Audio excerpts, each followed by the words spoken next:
Sir, दो आज की अहम डेवलपमेंट्स, हम वज़ीर आज़म शहबाज शरीफ साहब सऊदी अरब का दौरा मुकम्मल करके दुबई रवाना हो चुके हैं। कितना कामयाब रहा ये दौरा? और आज हमजा शहबाज साहब ने बतौर वज़ीर आला आज हल्फ उठा लिया है। क्या आइनी और सियासी बहरान ख़त्म होने जा रहे हैं या नए बहरान जन्म लेंगे? नए बहरान जन्म ले रहे हैं और बदकिस्मती के साथ अदम इस्तेकाम, सियासी, माशी, आइनी अदम इस्तेकाम आने वाले दिनों में बढ़ता नज़र आ रहा है। सही।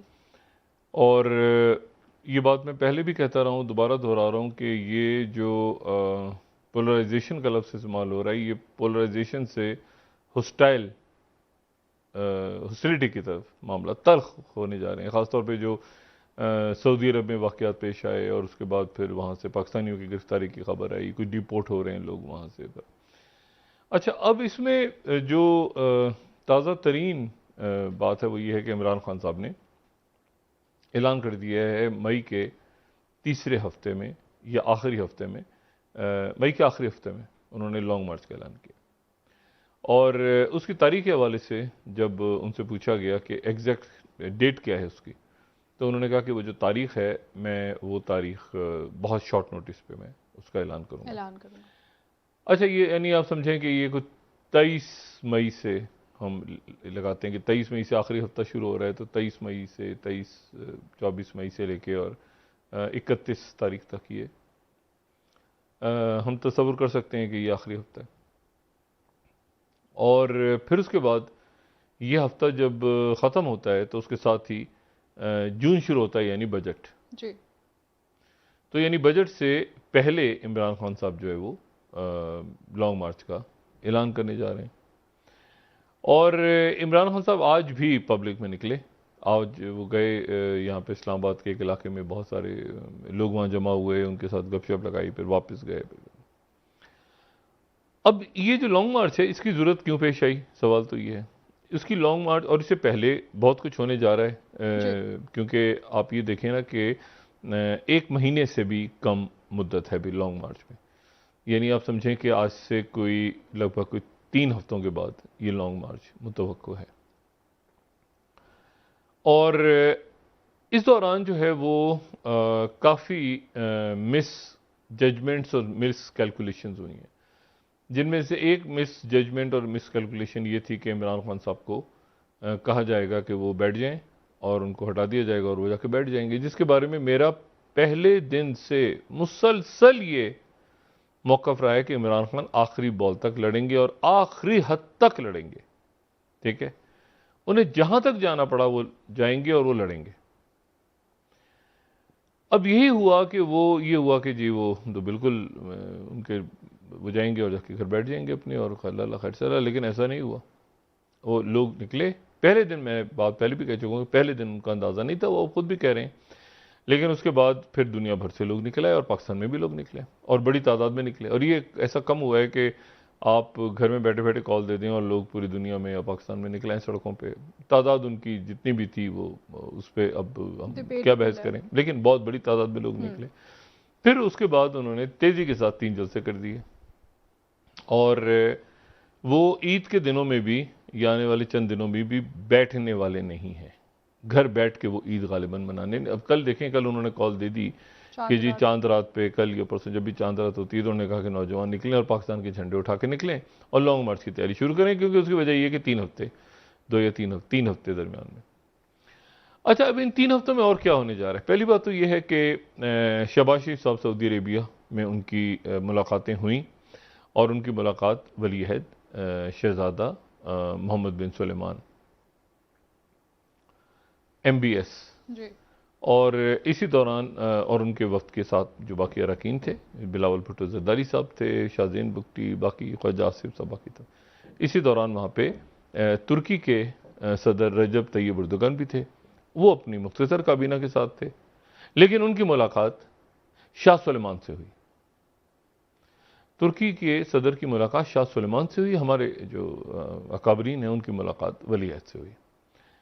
और तुर्की के सदर का ये जो दौरा वहाँ पे हुआ, जिसमें शाह सुलेमान के साथ उनकी मुलाकात की, हम वीडियोज़ भी चला रहे हैं, और ये मुलाकात बड़ी इंपॉर्टेंट इस हवाले से रही कि शाह सुलेमान बिन अब्दुल अजीज़ जो हैं वो अच्छा उनकी शाह सुलेमान से भी हुई और वली अहद से भी हुई, रजब तैयब उर्दुगन की, और उनकी मुख्तसर सा वफ्द, और ये स्ट्रेटेजिक लेवल पे बहुत बड़ा एक आप समझें कि एक वाक़या मैं इसको करार दे रहा हूँ कि शाह सुलेमान के साथ फिर हमारे जो अकाबरीन थे उनकी, वो चूँकि वली अहद की दावत पे गए थे तो उनके दौरे की नौयत डिफरेंट थी, उनके दौरे की डिफरेंट थी। वो दौरा काफ़ी महीनों से प्लान हो रहा था, तैयब उर्दुगन का दौरा, और उसकी वजह ये कि सऊदी अरेबिया, ये मैं पहले भी बात कर चुका हूँ कि अख़वान मुस्लिमून के हवाले से तनाज़ात चल रहे थे, फिर अरब स्प्रिंग जब शुरू हुई, फिर वहाँ पे तुर्की जो है कतर के साथ आ गया, फिर कतर, मतलब बहुत से उलझे हुए मामला थे जिनका दूर होना बहुत ज़रूरी था। मोहम्मद मुर्सी को सपोर्ट किया रजब तैयब उर्दुगन ने, नेशनैलिटी दी,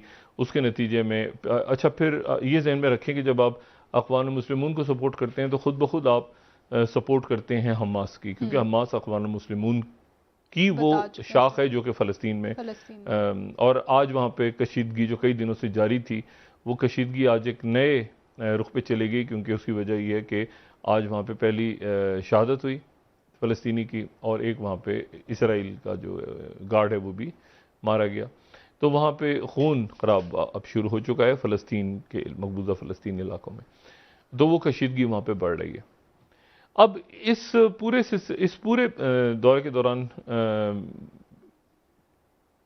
तैयब उर्दुगन और पाकिस्तान की जो क़यादत थी उनके दरमियान मुलाकात नहीं हुई।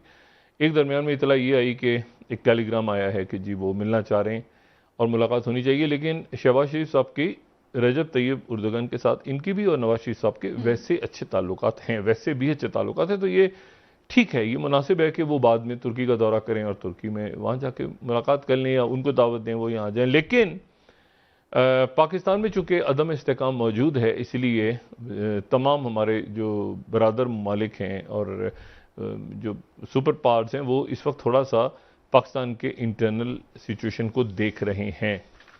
इस्लामाबाद में जो मौजूद सफारतकार हैं वो भी देख रहे हैं, और बाहर जो दुनिया है वो भी देख रहे हैं कि क्या पाकिस्तान में इस्तेकाम आ रहा है। पाकिस्तान में इस्तेकाम आता अभी फौरी तौर पर नज़र नहीं आ रहा। दो तीन बातें उसमें क्या, उसमें दो तीन बातें अहम ये कि अच्छा अब मुत्तहिदा अरब अमारात गए हैं तो वहाँ पे जरदारी साहब मौजूद हैं यूएई में, क्योंकि उनका नाम जो है वो ईसीएल से निकला है, और बिलावल भुट्टो जरदारी साहब भी वहाँ पे ज़ाहिर है साथ होंगे बतौर वज़ीर ख़ारजा। तो वहाँ पर एक रोज़ा दौरा ही है, यानी एक रोज़ा दौरे का मतलब है कि रात को जाएंगे तो सुबह आ जाएंगे वापस, यानी आज रात को ही मीटिंग्स हैं और उन मीटिंग्स के बाद वो कल ही वापसी हो जाएगी शहबाज शरीफ साहब की। और उसके बाद हमें ये इल्म होगा, अभी तक कोई एलामिया जारी नहीं हुआ, उसके बाद हमें ये पता चलेगा कि मिफ्ता इस्माइल साहब यहाँ के जब बताते हैं तो हमें पता चलेगा कि माशी एतबार से पाकिस्तान को क्या मदद हासिल हुई बरादर इस्लामी ममालिक की तरफ से। ज़ाहिर है कि तेल को की डेफर्ड पेमेंट कोई मेरा नहीं ख्याल का मसला होगा, या ये कि वो पैसे और रखवा देंगे अकाउंट्स में, वो भी इतना मेरा नहीं ख्याल कि कोई ऐसा बड़ा मसला होगा। कुछ ना कुछ अरब ममालिक ज़रूर मदद करेंगे पाकिस्तान की, लेकिन लॉन्ग टर्म स्टेबिलिटी पाकिस्तान में चूंकि नहीं है, इसलिए वो कमिटमेंट्स करने से, लॉन्ग टर्म कमिटमेंट्स करने से पाकिस्तान के और चंद ममालिक के स्ट्रेटेजिक ताल्लुकात हैं। स्ट्रेटेजिक ताल्लुकात जब मैं कहता हूं तो मैं ये कहता हूं कि ये इस्टेब्लिशमेंट टू इस्टेब्लिशमेंट है। फौजें फौज से बात करती हैं, इस्टेब्लिशमेंट से बात करती हैं, चाहे वो सऊदी अरेबिया पाकिस्तान हो, चाहे चाइना पाकिस्तान हो, चाहे वो इवन इंडिया पाकिस्तान हो, तो इस्टेब्लिशमेंट्स बात करती हैं। चाइना पाकिस्तान हो, टर्की पाकिस्तान हो, कतर पाकिस्तान हो, एक तो है ना कि कारोबारी शख्सियात की, इसी तरह अमेरिका, इसी तरह यूरोप के कई, तो कई मुल्क ऐसे हैं कि जो मैंने कल भी जैसे बात की थी कि अगर मैं कहूँगा युगंडा, तो मुझे युगंडा में कोई स्ट्रेटेजिक पाकिस्तान के कोई, लेकिन बाज़ मुल्कों के साथ पाकिस्तान के स्ट्रेटेजिक ताल्लुकात हैं। इस्टेब्लिशमेंट्स बात करती हैं, उनके साथ फौजी मशकें होती हैं, उनके साथ ट्रैक टू डिप्लोमेसी चल रही होती है, कुछ खुल के चल रही होती है, कुछ खुल के नहीं चल रही होती है। इंडिया के साथ हमारी ट्रैक टू चल रही है, मैंने इस वक्त भी कहा, लेकिन वो कुछ सामने आती हैं चीज़ें, कुछ सामने नहीं आती।